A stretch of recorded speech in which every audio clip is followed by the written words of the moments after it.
اعوذ باللہ من الشیطان الرجیم، بسم اللہ الرحمن الرحیم، رب اشرح لی صدری ویسر لی امری واحلل عقدۃ من لسانی یفقهوا قولی، رب زدنی علما، اللہم فقہنا فی الدین، رب یسر ولا تعسر وتمم بالخیر وبک نستعین، آمین یا رب العالمین۔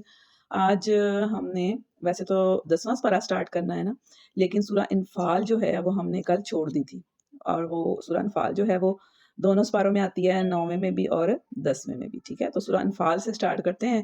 بسم اللہ الرحمن الرحیم۔ سورہ انفال جو ہے یہ مکی صورت ہے، اور انفال کا مطلب ہے مال غنیمت، ٹھیک ہے۔ وہ مال جو جنگ کی صورت میں کفار چھوڑ جاتے ہیں نا، اور مسلمانوں کے ہاتھ لگ جاتا ہے، یعنی جب جنگ کرتے ہیں مسلمان کافروں کے ساتھ، تو اس کے بعد جب جنگ ختم ہوتی ہے تو جو ان کا مال رہ جاتا ہے، جو ان کے ہتھیار ہو سکتے ہیں، ان کے جانور ہو سکتے ہیں، ان کا اور کوئی سامان ہو سکتا ہے، وہ جو سارا بچ جاتا ہے وہ پھر مسلمانوں کے قبضے میں آ جاتا ہے، تو اس کو مال غنیمت کہتے ہیں۔ تو اس وقت چونکہ اس صورت میں مال غنیمت کے بارے میں بتایا گیا کہ مال غنیمت کس کس طرح کہاں کہاں پہ خرچ ہوگا، کیونکہ پتہ نہیں تھا نا، پہلی جنگ تھی مدینے آنے کے بعد، یہ پہلی جنگ تھی جو مسلمانوں اور کافروں کے درمیان ہوئی تھی، اور ظاہر ہے جو پہلا کام تھا مسلمانوں کا، ان کو نہیں پتا تھا کہ اس جنگ میں کے بعد جو مال غنیمت ملے گا اس کو کہاں کہاں خرچ کرنا ہے۔ تو اس کا بھی طریقہ یہاں پر بیان کیا گیا، اور جنگ بدر کے جو واقعات پیش آئے، جو حالات ہوئے، اس کا سارے کا یہاں پر اس صورت کے اندر سورہ انفال میں تبصرہ کیا گیا۔ تو اس کو ہم دیکھ لیتے ہیں۔ اس میں سب سے پہلے کہا گیا یسألونک عن الانفال، وہ آپ سے انفال یعنی مال غنیمت کے بارے میں پوچھتے ہیں۔ قل الانفال للہ والرسول، تو ان سے کہہ دو کہ جو مال غنیمت ہے نا وہ اللہ اور اس کے رسول کا ہی ہے، اصل حقدار تو وہی ہیں۔ فاتقوا اللہ واصلحوا ذات بینکم، اور اللہ سے ڈرو، آپس کے جو درست کرو آپس کے معاملات کو، یعنی اس مال غنیمت کی وجہ سے تمہارے درمیان کوئی جھگڑا وغیرہ پیدا نہ ہو۔ واطیعوا اللہ ورسولہ ان کنتم مؤمنین، اور اطاعت کرو اللہ کے اس کے رسول کی اگر تم مومن ہو۔ اس کے بعد مومنین کی صفات بیان کی گئی ہیں کہ انما المؤمنون الذین، بے شک مومنون وہ ہوتے ہیں، مومن وہ ہوتے ہیں، اذا ذکر اللہ وجلت قلوبہم، جب ان کے سامنے اللہ کا ذکر کیا جاتا ہے تو ان کے جو دل ہیں وہ ڈر جاتے ہیں۔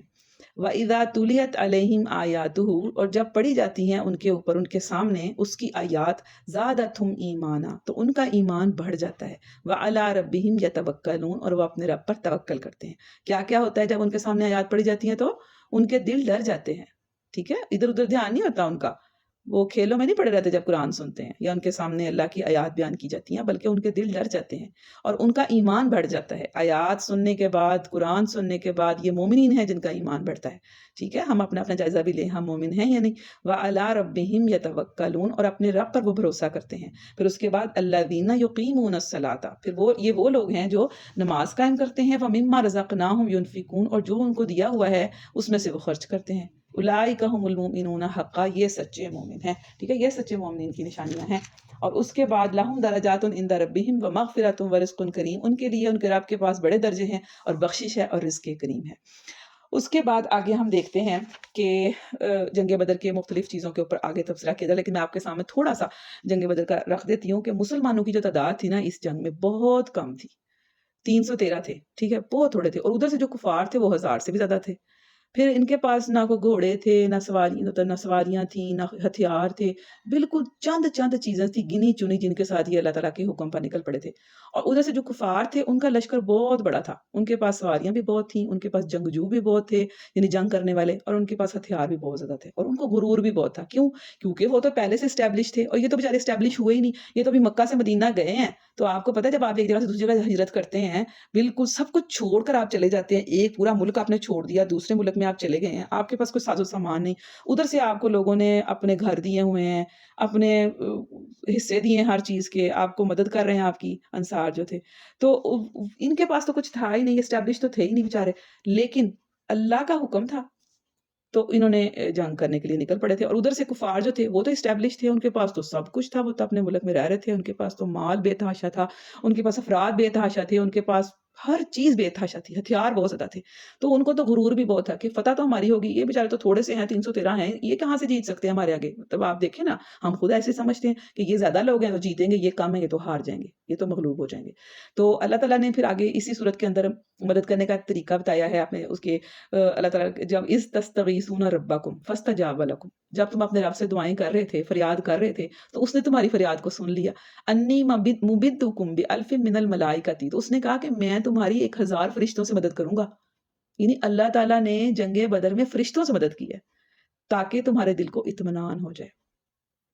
اور اس کے بعد اللہ تعالیٰ دوسرا طریقہ جو تھا نا وہ یہ تھا، یعنی ایک تو فرشتوں سے مدد کی اللہ تعالیٰ نے، اور دوسرا مسلمانوں کو بے خوف کرنے کے لیے اللہ تعالیٰ نے غنودگی طاری کر دی۔ اذ یغشیکم النعاس امنۃ منہ وینزل علیکم من السماء، یعنی ایک تو نیند آ گئی، ان کو اونگ آ گئی۔ اچھا اب یہ مطلب نہیں ہے کہ وہ سو ہی گئے، بلکہ یہ جو نیند اور اونگ ہوتی ہے نا، کبھی کبھی انسان کو مسلز کو ریلیکس کرنے کے لیے ہوتی ہے۔ تو آپ کو پتہ ہے جب انسان خوف کی حالت میں ہوتا ہے تو کیا ہوتا ہے، اس کے مسلز فل ہو جاتے ہیں۔ جو مسلز فل ہوتے ہیں تو انسان کچھ کرنے کے قابل نہیں رہتا، اور جنگ کرنے میں تو آپ کو پتہ ہے نا پورا کا پورا انسان کو انوالو ہونا پڑتا ہے، اس کو تلواریں چلانی ہوتی ہیں، اس کو تیر چلانے ہوتے ہیں، اس کو اپنے حواس کو قائم رکھنا ہوتا ہے۔ اور اگر وہ مسلمان اس وقت خوف کے عالم میں چلے جاتے تو جنگ کیسے کرتے؟ دیکھیں آپ کو کبھی کوئی سچویشن ایسی پیش آئی ہو، آپ کو کسی چیز کا خوف آ گیا ہو، تو جسم کی کیا حالت ہوتی ہے؟ جسم ایسے بندے کا بے جان ہو جاتا ہے، اس کو سمجھ نہیں آتی کہ وہ کیسے اپنے جسم کو ورک کروائے۔ ایسا ہی ہے نا، بالکل اللہ تعالیٰ نے مسلمانوں کو اس پریشانی سے بچایا، ان کو بے خوف کرنے کے لیے اللہ نے غنودگی طاری کر دی، جیسے کہ ہم نے پہلے پڑھا غزوہ احد میں بھی کی تھی، تاکہ وہ اطمینان سے جنگ کر سکیں۔ اور تیسرا جو ان پہ مدد کی وہ تھی کہ آسمان سے بارش برسا دی۔ اچھا اب اس بارش کا کیا فائدہ ہوا کہ مسلمان جو تھے نا ان کو پانی مل گیا، انہوں نے وہ حوض بنا کر پانی روک لیا، ٹھیک ہے، جب بارش ہوئی نے چھوٹے چھوٹے سے ایسے حوض بنا لیے، چھوٹی چھوٹی سی دیواریں بنا لی مٹی کی یا کسی چیز کی، اور پانی جو تھا اس کے اندر آ گیا، ان کے لیے کافی ہو گیا۔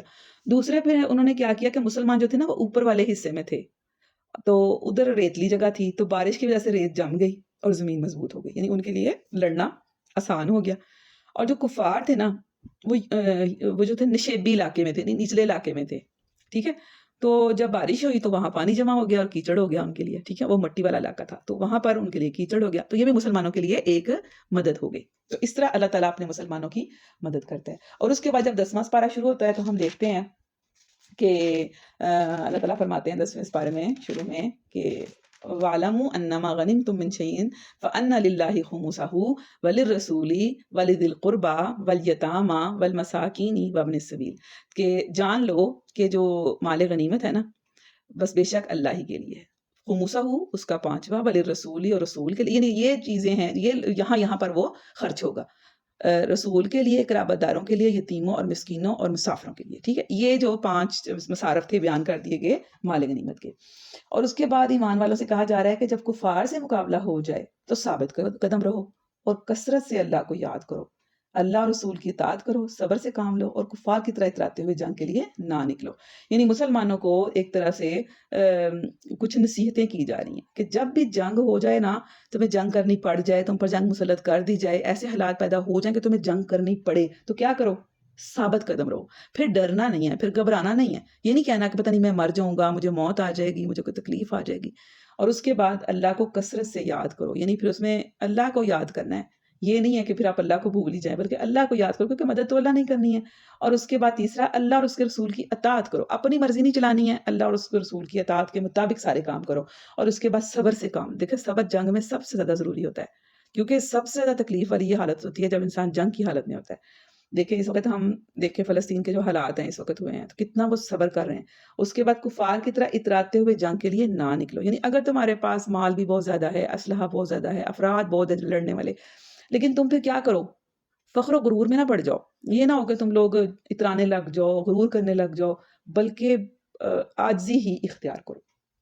اور اس کے بعد اللہ تعالیٰ اس حالت کا تذکرہ فرما رہے ہیں آگے کہ جب وہ لوگ جو کافر ہوتے ہیں نا، جب ان کی روحیں قبض کرنے کے لیے فرشتے آتے ہیں تو ان کے چہروں اور ان کے کولوں پر ضربے لگاتے جاتے تھے، یعنی یہ پھر آگے سے بھی بیان کیا گیا ہے۔ پھر اس کے بعد آگے مسلمانوں کو یہ نصیحت کی جا رہی ہے کہ جنگ جب ہو جائے تو جنگ کے لیے، یعنی اگر جنگ نہیں ہوئی ابھی تک، آپ کے ملک میں بالکل امن ہے، سکون ہے، کوئی ایسا مسئلہ نہیں ہے، تو پھر بھی جو ملک کے نا صاحب اقتدار لوگ، یہ ان کے لیے حکم ہے اصل میں کہ جنگ کے لیے اپنا اسلحہ اور جنگی ساز و سامان تیار رکھو. یعنی اس کے لیے اپنی جو بھی اسلحہ ہے، اپنی جو بھی ٹیکنالوجی ہے، جو بھی آپ اس ٹائم کے مطابق، جو ٹائم ہو اس کے مطابق جو آپ کی ٹیکنالوجی ہو، اس کے حساب سے جنگ کا جو سامان ہے وہ تیار رکھو. اس وقت ہم دیکھتے ہیں ٹینک ہو سکتے ہیں، توپیں ہو سکتی ہیں، ٹھیک ہے، اس طرح کا اور جدید اسلحہ جو ہو سکتا ہے وہ سارا تیار رکھنے کا حکم ہے، تاکہ دشمنوں پر روب رہے. ٹھیک ہے،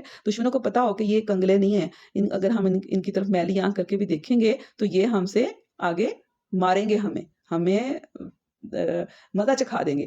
تو اس لیے کہا کہ دشمنوں پر روب ڈالنے کے لیے جو ہے نا اپنا جو اسلحہ ہے، جنگی ساز و سامان ہے، وہ بالکل تیار رکھو. جو ہے نا اپنا جو اسلحہ ہے، جنگی ساز و سامان ہے، وہ بالکل تیار رکھو. یہ نہ ہو کہ جب کوئی مسئلہ بن جائے تو پھر تم شروع ہو جاؤ جی اب فٹافٹ اسلحہ بننا شروع ہو جائے، پھر نہیں ہو سکتا. ٹھیک ہے، اس کے بعد اللہ تعالیٰ نے آگے بیان فرمایا ہے کہ اللہ ہی دلوں میں الفت ڈالتا ہے. یعنی کوئی انسان اپنی پوری زمین کی دولت بھی خرچ کر دے تو لوگوں کے دلوں میں الفت نہیں ڈال سکتا. یہ بھی ایک بہت بڑا پوائنٹ ہے. بعض اوقات ہم چاہتے ہیں کسی کے دل میں اپنی محبت ڈالنا، قدر پیدا کرنا. زندگی کے اندر بہت سارے معاملات ہوتے ہیں جس میں ہم چاہ رہے ہوتے ہیں کہ اگلے بندے کے دل میں ہماری کوئی قدر آ جائے، کوئی محبت پیدا ہو جائے، کوئی میرے لیے بھی سافٹ کارنر ہو. تو اس وقت ہم بہت پریشان ہو جاتے ہیں اور نا امید ہوتے ہیں کہ پتہ نہیں ایسے ہو ہی نہیں سکتا، یہ بندہ تو ہے ہی بہت سخت دل ہے، اور یہ اس کو میری قدر ہو ہی نہیں سکتی. تو اس وقت یہ والی جو آیت ہے نا کہ اللہ ہی دلوں میں الفت ڈالتا ہے، ٹھیک ہے، یہ یاد رکھنی چاہیے کہ اگر کسی کے دل میں میرے لیے الفت نہیں پڑ رہی، محبت نہیں آ رہی، سافٹ کارنر نہیں پیدا ہو رہا، مجھ سے نفرت ہے اس کو، تو کیا کریں پھر؟ اللہ سے مدد مانگے، کیونکہ اللہ ہی دلوں میں الفت ڈالتا ہے. یہ ہمیں قرآن بتا رہا ہے. ٹھیک ہے، اور اگر کوئی انسان اگر اپنی پوری زمین کی دولت بھی خرچ کر دینا اور چاہے کہ کسی کے دل میں میری محبت پیدا ہو جائے تو نہیں پڑ سکتی جب تک اللہ نہ چاہے. تو جب بھی کبھی ایسا کوئی مسئلہ ہو، کوئی آپ کے ساتھ سخت رویہ کر رہا ہو، بے جا آپ پر زیادتی کر رہا ہو، نفرت سے پیش آ رہا ہو، تو کیا کریں؟ اللہ سے مدد مانگے. اگر آپ اسٹوڈنٹ ہیں تو بعض اوقات ٹیچر آپ کے ساتھ اچھا رویہ نہیں رکھتے، ٹیچر باعث ہو جاتے ہیں، تو اس وقت ہمیں لگتا ہے کہ ہم تو بالکل اپنا بیسٹ کر رہے ہیں، دے رہے ہیں اس کو، لیکن ٹیچر جو ہم سے اچھا نہیں بولتی، اچھے طریقے سے بات نہیں کرتی، نفرت کرتی ہیں، غصہ کرتی ہیں، تو اس وقت ہم کیا کریں؟ ہم اللہ سے مدد مانگیں. ٹھیک ہے، اسی طرح اگر کوئی شادی شدہ خاتون ہے تو اس کو لگتا ہے کہ میرا شوہر جو ہے وہ میرے ساتھ صحیح رویہ نہیں رکھ رہا، یا کوئی گھر میں اور افراد ہیں جو جن کے دل میں قدر نہیں ہے، محبت نہیں ہے، تو وہ کیا کریں؟ وہ اللہ سے مدد مانگے.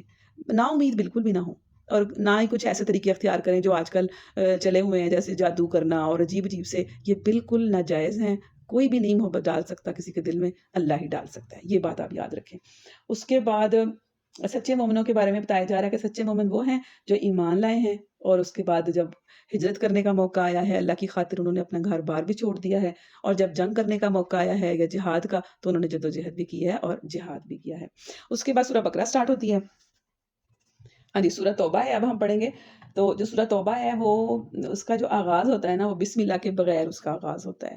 تو یہ جو اس میں نبی صلی اللہ علیہ وسلم نے بسم اللہ نہیں لکھوائی تو نہیں لکھی گئی. اور اس کے علاوہ مطلب مختلف مفسر یہ کہتے ہیں کہ چونکہ اس میں اللہ اور رسول صلی اللہ علیہ وسلم نے اعلان برات کر دیا تھا مشرکین سے اور منافقین سے، صاف صاف بیان کر دیا تھا، کوئی بھی نرمی نہیں ہے، کوئی اس صورت کے اندر لوچ نہیں ہے، کوئی رعایت نہیں دی گئی. اس لیے بسم اللہ یعنی اللہ تعالیٰ کی جو رحم کی وہ صفت ہے نا اس کا یہاں پر نام نہیں لیا، کیونکہ بسم اللہ کا مطلب کیا ہے کہ اللہ کے نام سے جو بڑا رحمان اور رحیم ہے. تو یہاں اصل میں ان کو ایک طرح سے وارن کیا گیا کہ اب یہاں پر اللہ تعالیٰ اپنی آپ کو رحمانیت، اپنی رحیمیت بالکل نہیں دکھائے گا، بلکہ سختی کے ساتھ آپ کے ساتھ معاملہ فرمائے گا. تو اس میں اسلامی نظام کے آنے کے بعد صرف 3 آپشن رہ جاتے ہیں. یہاں بھی یہ بھی پتہ چلتا ہے کہ جب کہیں پر کوئی اسلام کا نظام آ جاتا ہے تو پھر کیا ہوتا ہے؟ صرف 3 ہی آپشن ہوتے ہیں جو ہو سکتے ہیں، اس کے علاوہ چوتھا کوئی آپشن نہیں ہوتا. اس میں سب سے پہلا یہ ہے کہ اسلام لے آیا جائے، یعنی جو وہاں پر رہ رہا ہے وہ کیا کرے؟ وہ اسلام لے آئے. ٹھیک ہے، اگر وہ اسلام نہیں لایا تو وہ کیا کرے؟ یا تو پھر اس کے ساتھ مقابلہ کیا جائے. ٹھیک ہے، تیسرا پھر وہ جزیہ دے دے، یعنی وہ کیا کرے؟ وہ ٹیکس دے باقاعدہ اپنے وہاں رہنے کا. یعنی وہ وہاں رہ رہا ہے اسلامی ملک میں تو کیا کرے؟ وہ اس کا کچھ پیسے دے گا، ٹیکس دے گا، اس کو جزیہ کہا جاتا ہے. وہ دے گا اور پھر اسلامی حکومت کے تحت رہے گا، یعنی اس کے انڈر رہے گا. جیسے وہ حکومت اس کو چلائے گی وہ اسی طرح چلے گا. ٹھیک ہے، یہ ہیں اس کے اسلامی نظام آنے کے بعد جو آپشن ہے. اس کے بعد قتال کا حکم دیا جا رہا ہے، یعنی اس کے بعد کہا جا رہا ہے کہ اللہ زیادہ مستحق ہے کہ اس سے ڈرا جائے. اور پھر اس کے بعد یہ بھی بتایا گیا کہ مسجد حرام کی مجاوری اور جہاد فی سبیل اللہ برابر نہیں ہے.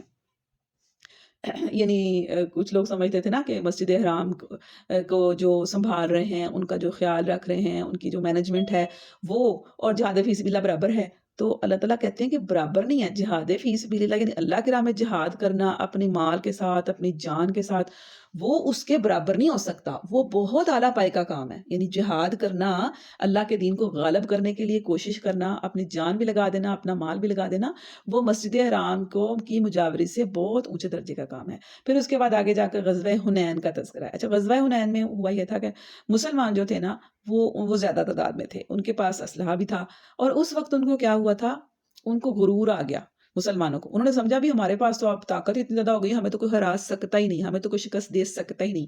تو اس وقت کیا ہوا تھا، اللہ تعالیٰ نے مسلمانوں کا یہ جو ایک پیدا ہو گئی تھی نا ایک خرابی اندر، اس کو ختم کر دیا. کیسے کہ جو ان کے مقابلے میں تھے نا انہوں نے ان پر اتنے تیر برسائے مسلمانوں پر کہ ان کے ایک دفعہ سے منہ جو تھے نا وہ مڑ گئے، اور پھر انہوں نے توبہ کی دوبارہ کہ یہ ہم نے جو اپنی کثرت کا غرہ کیا تھا، غرور کیا تھا، یہ نہیں ہونا چاہیے کسی حالت میں بھی. یعنی اللہ تعالیٰ نے ان کو بتا دیا کہ جب تم تھوڑے سے تھے تو میں نے تمہیں کامیاب کر دیا، غالب کر دیا. اب تم زیادہ ہو تو اب تم ایک دفعہ ناکام ہونے جا رہے تھے تو پھر رجوع کیا تو پھر بچ گئے.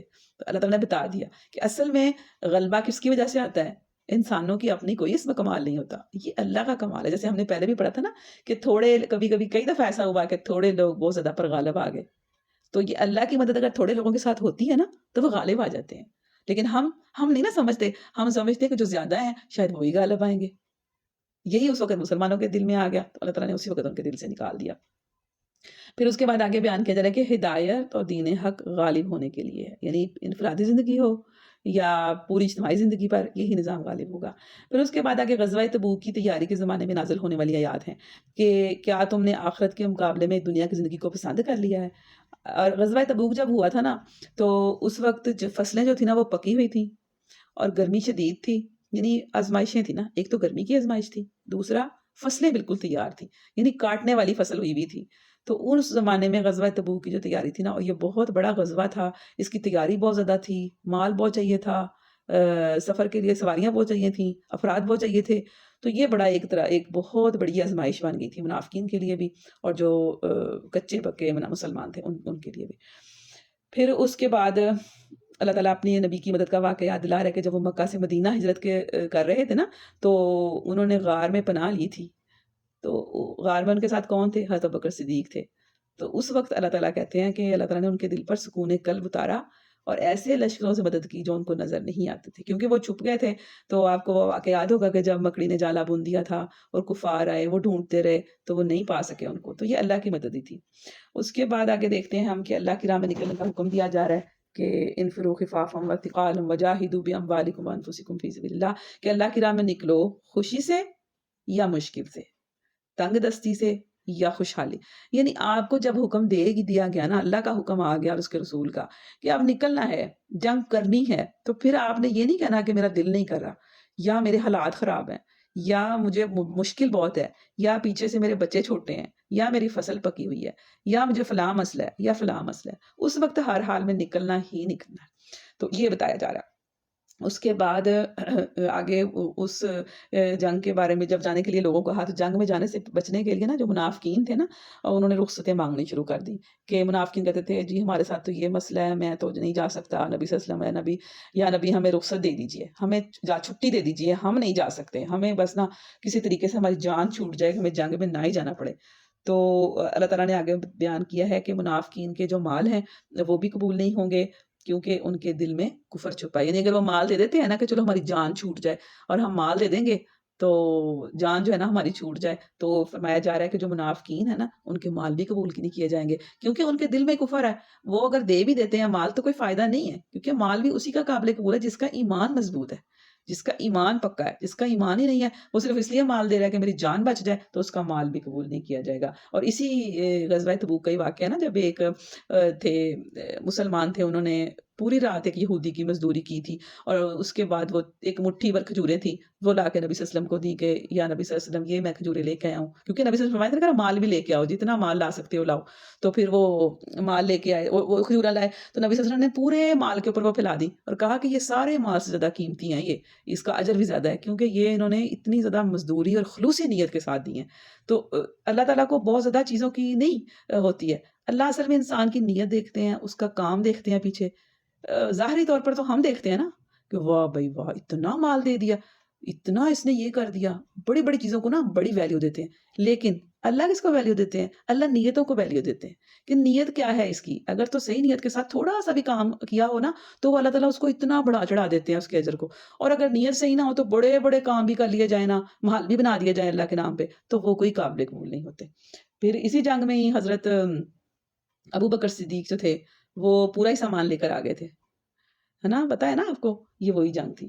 اس کے بعد آگے منافقین کی نشانی آ رہی ہے کہ وہ جو ہے نا کیسے ہم نے پہلے بھی پڑھا ہے یہ نشانی کہ وہ کس مساتے ہوئے نماز کے لیے آتے ہیں، یعنی ان کا نماز پڑھنے کو دل نہیں کرتا. یہ بہت بڑی ایک نشانی ہے، ہم اپنا جائزہ لے سکتے ہیں. اور بار بار یہ نشانی آتی ہے، کس لیے آتی ہے؟ تاکہ ہم بار بار اس کو پڑھیں اور بار بار ہم اپنا جائزہ لیں.